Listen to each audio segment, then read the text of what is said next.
Boy, I could tell the, the average age of my congregation at the first service when I asked a question, which I'm going to ask now, and then listen to the response.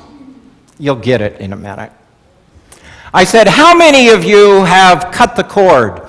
And someone immediately raised their hand and said, yeah, my kids are all raised and they live on their own. Let me ask the younger people here, have you cut the cord? Have you cut the cord? Anybody here cut the cord? And what does that mean? Boy, I'll tell you, you guys are suckers for DirecTV and Cablevision. Because cut the cord means to get rid of it, to cut the cable cord, to get rid of it, and to watch all of your programming on television vis-a-vis the internet.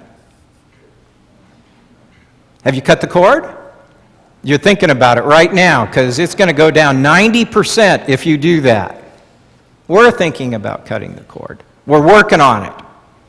Because there's a tremendous cost savings, and of course, the advantage, and our culture really likes this, the advantage is on demand. You can watch what you want, basically when you want. It's cheaper, it's more interactive with you, and we're thinking about doing it. Or we're in the process of doing it. And I could tell the age of some of them said, yeah, you cut the umbilical cord, I get that, or my kids are on me. But that's not what I'm talking about, cutting that cord. I think it's a great idea. But any great idea, any kind of change, social, personal, economic, whatever, any change, there's a difference between the wonderful idea over here and the work it takes to get there. Because what I've also discovered in cutting the cord is I have to work a lot more buttons to do it, and I have to read more to figure it out. You see, no good change, no good move from one place to another comes just simply. You know, we want everything to happen easily. We want an easy button to hit. We want it to be intuitive. We don't want to have to think too much. And yet, we all know it requires change and work, and sometimes some rough edges. Do you remember the time, how great it was to get a remote, a wireless phone years ago? Remember, you got the wireless phone and you didn't have to drag a cord around the house and you could go anywhere you wanted, and then what happened? Your kids used it, your kids became teenagers and they used it and they stuck it in between the cushions on the couch, and when it rang you couldn't find it, and then you missed the call, and by the time you found it and pulled it out, the batteries were dead. Right?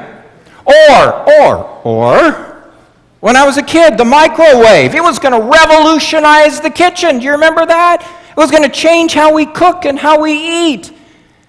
How many of you learned that its best use is to warm up your coffee? And yet, every household has it in a place of honor.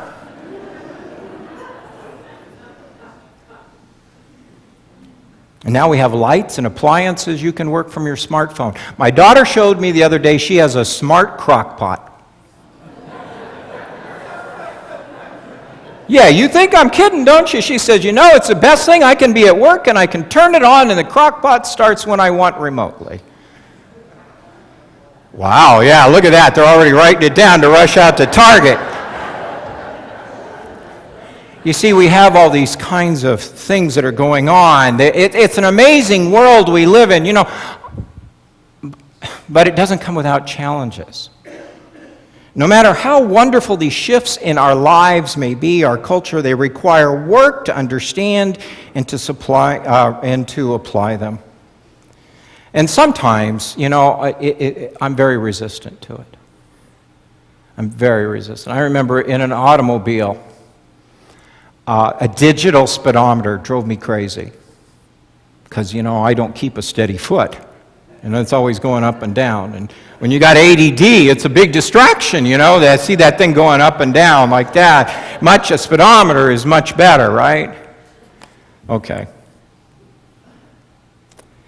Sometimes we're resistant to it. It may be good, and we may want it and know it, but to get there,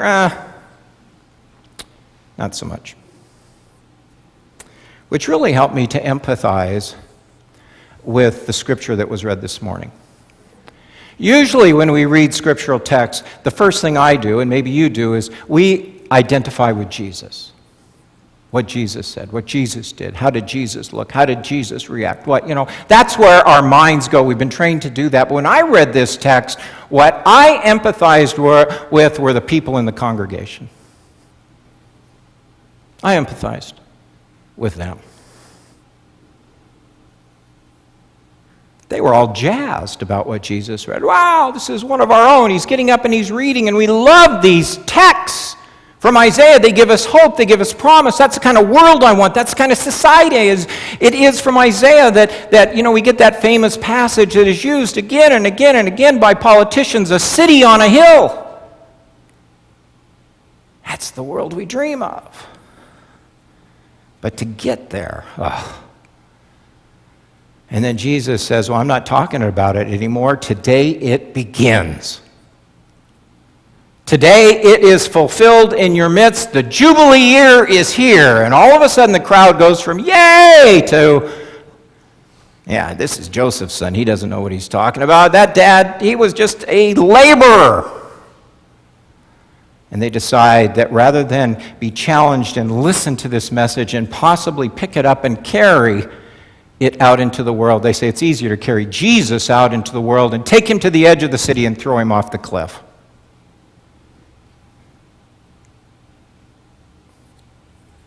Change may be wonderful to think about, and it may be wonderful when we get there, but it is not, it's scary.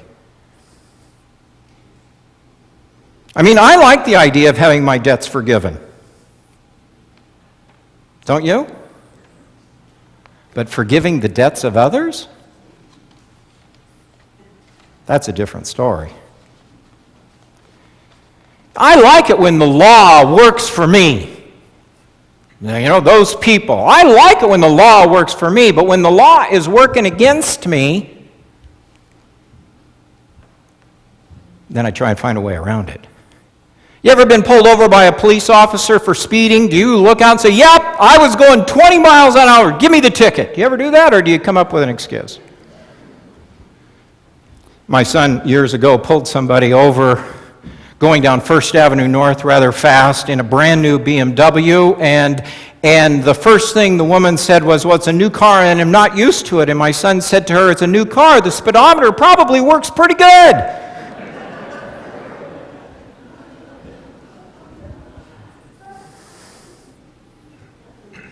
We like it when the law and these sayings work for us, but when they challenge us, when they call us to give up as well as to get, then the resistance to the change sets in. Do you remember the Hebrews in the book of Exodus? They're freed from slavery. Generations of slavery under Pharaoh, yay! And then they find what kind of work it is as they move out into the desert towards the promised land. And what do? They turn on Moses and they say, take us back to Egypt. It is better to die a slave back there than to have to work towards the promised land out here.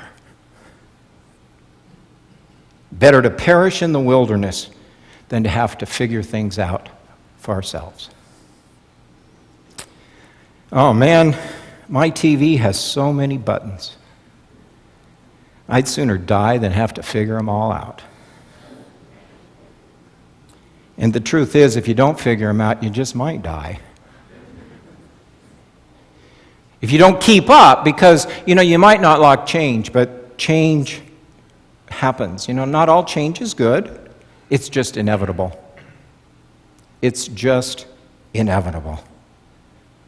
And good ships navigate the storms. Good captains lead their ship to and through the high seas. And Jesus says, here we go, here we go, here we go, the Jubilee year. But instead of yelling, yea, we'll follow, they turn on him. And let me tell you what the scary part is for me. I'm very serious about this. This is the scary part for me. They turn on him, they try to kill him. From that point on, Jesus never returns to Nazareth. He never goes back home again. And I think to myself, the scary part is if I don't hear that, if I don't seek to answer that, if I don't follow that, it tells me the Spirit that Christ will move on and find those places and those people that do hear and do listen. And I don't want that. You know, for about the first 60 or 70 years following Jesus' death, we think that all of a sudden people called themselves Christians and there was a church. Not true. For about the first 60 or 70 years, they were not called Christians. They were called people of the way. People of the way. And I like that a lot. I like it because it reminds me that we are not called to be, first and foremost, an institution. We are called to be, first and foremost, a movement.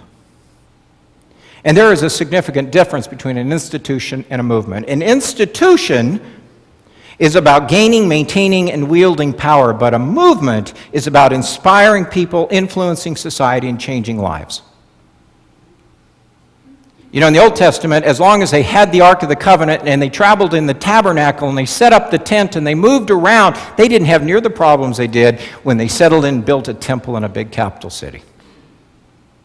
It's the difference between building a lake because you have this huge dam and you're going to stop it and flood creation and do what you want to do, and letting that river run. Because the river will run and it will cut its way through amazing things to where it's supposed to go. You see, the river and what I'm talking about, these are not things that are superimposed. These are internally birthed. These are things that fill, drive, and cut new channels. They empower us in making the good news real for people. And when that happens, friends, when we are filled inside, when we feel the Jubilee year inside here, and we'll do anything to achieve it, that's when the party begins.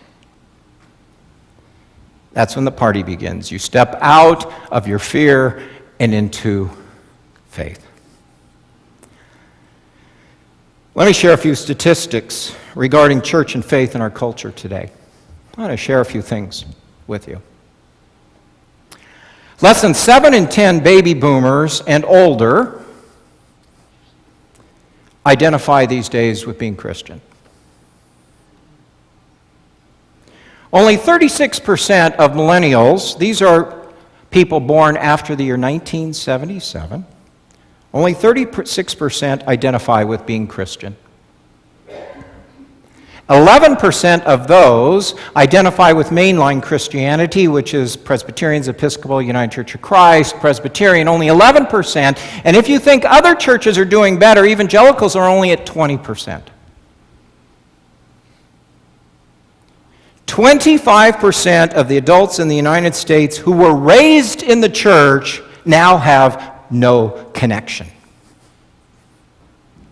Each year, nearly 3 million more previous churchgoers enter the ranks of the religiously unaffiliated. They are called nuns, not N-U-N-S, but N-O-N-E-S, nuns.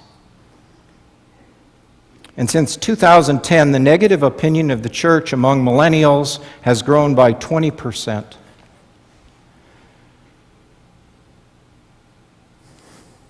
And there are always those who say, well, look at that church over there, or look at that church over there, it's doing pretty well. But the reality is a lot of those churches are growing simply because they're peeling people off of other churches.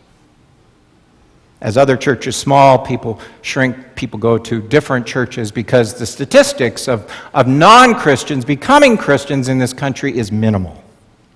Minimal. And even in our own congregation, which we are doing by most standards these days very well, I will tell you that I live every day with the prayer that we will continue next year. Because we are all but one breath away from a downturn like everyone else. These are not times to not hear the call and respond. So what do we do? Let me offer you 4 quick thoughts in response to this.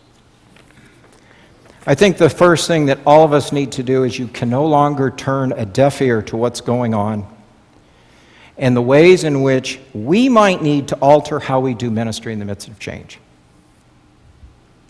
It is not good enough to say, well, if the church is going to be there until I die, that's good enough. We have an obligation and a responsibility to pass on what was passed on to us. Experimentation, trial, and error are key words that we need to keep in front of us. The word inaction needs to be split in two. The word inaction needs to become the church in action.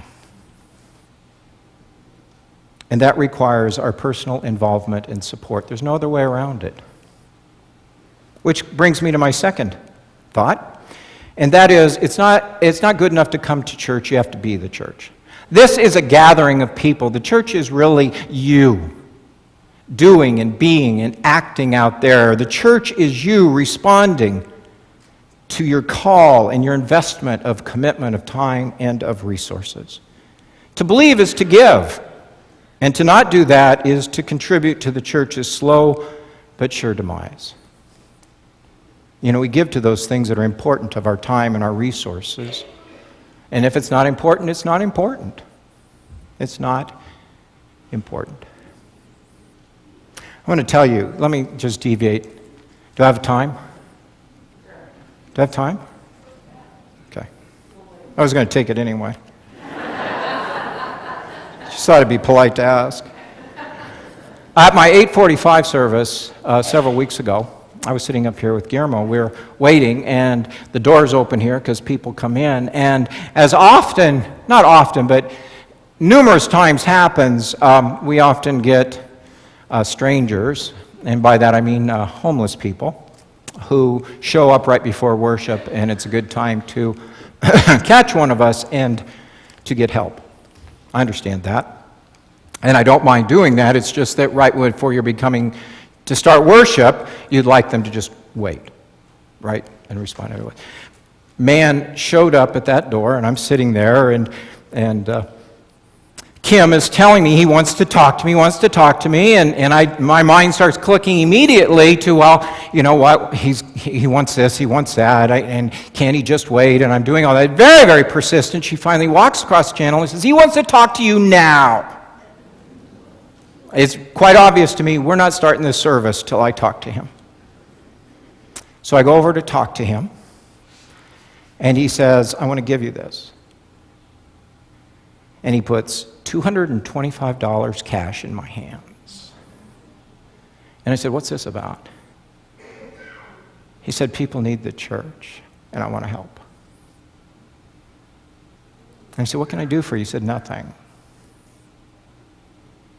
And he went on his way. I thought of that passage, when do we see Jesus?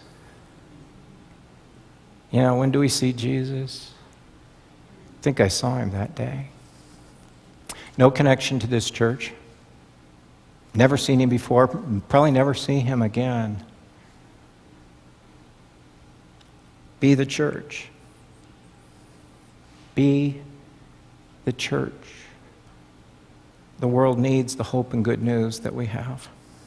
Thirdly, I want you to pray and speak positively of and for the ministry of this congregation.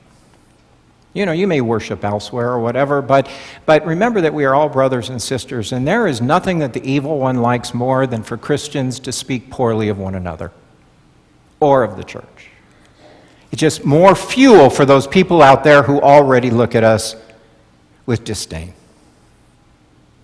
And finally, I want you to not be afraid.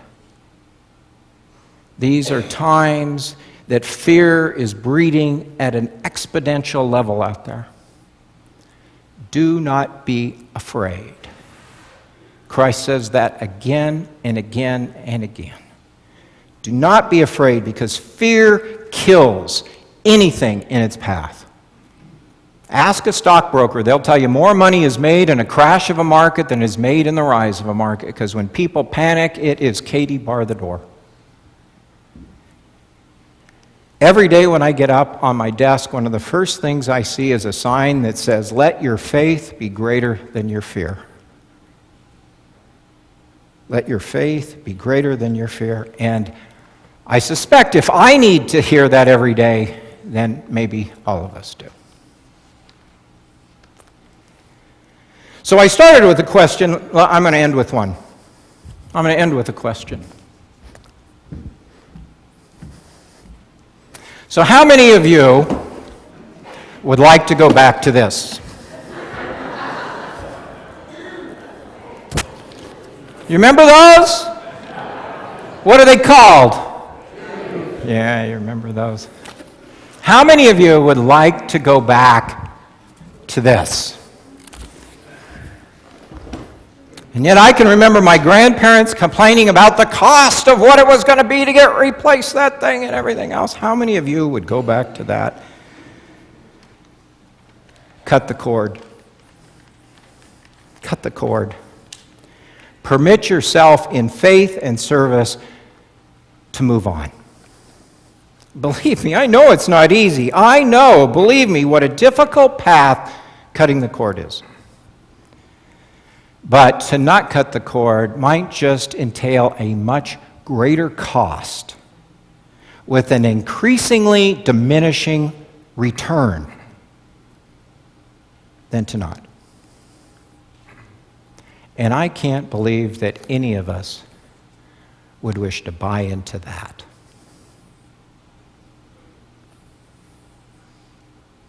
Amen.